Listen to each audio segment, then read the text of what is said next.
This is a story based on a personal experience. Names and locations have been altered to preserve privacy. It was 3 p.m. afternoon and it was a very hot and sunny summer afternoon. Ajit was returning after dropping off his wife at writers' meet. It is a weekly meet on every Sunday. It was still a time when coronavirus didn't take over the world. Sumita was a bit down that day. Ajit knew why, but he didn't bring up the topic anyways. Ajit was very exhausted from the entire week's heavy workload. He had decided what he would do once he arrived home. Turn on his TV, watch a good movie, and get some good sleep, which he badly needed. It was 6 p.m. in the evening and Ajit's phone had been ringing aloud for quite some time now. He woke up, startled. God, he thought to himself, I must have been sleeping like a baby. He noticed outside it was raining heavily and he heard thunder. He checked his phone and saw there were 5 missed calls from Sumita. She must be very mad at me. Let me call her back. He tried calling Sumita several times, but each time he heard her phone was out of coverage area. He took his jacket and left for her immediately.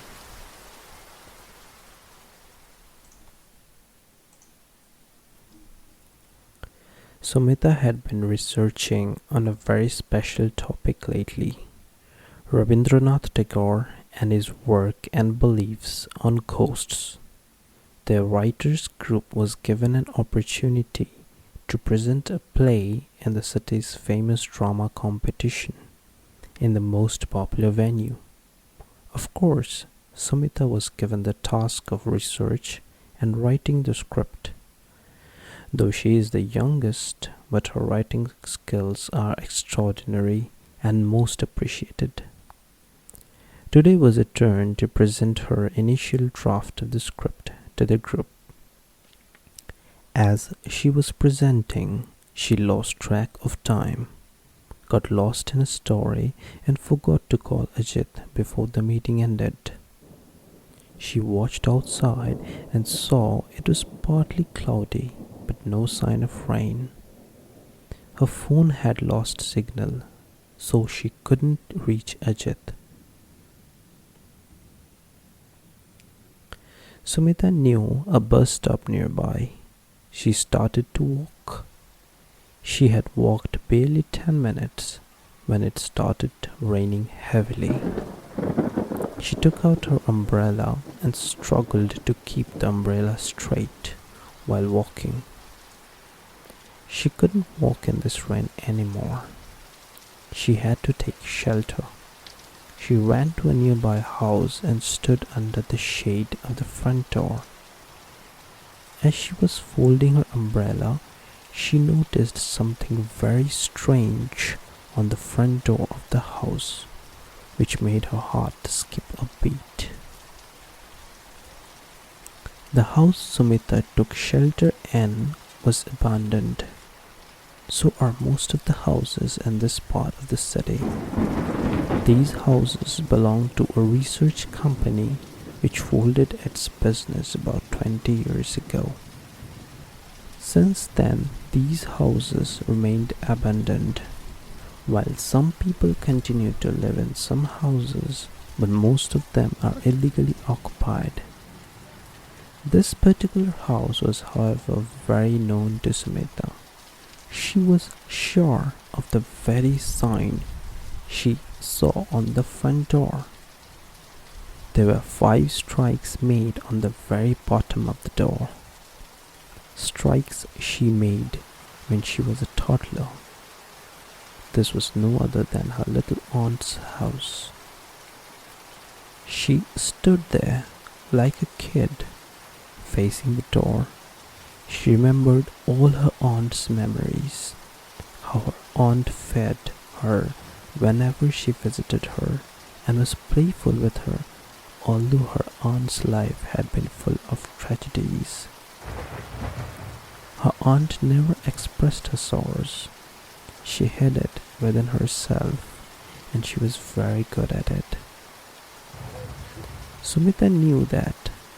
In the heavy rain, Sumita heard her shuddering sob, her low cries.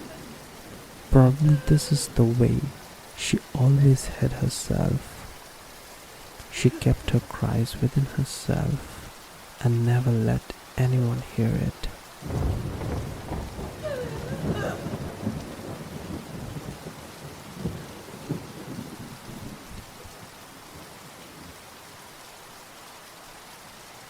Sumita stood there, as if frozen, but felt a warm, inviting vibe from the house, as if someone was very happy and relieved Sumita was here.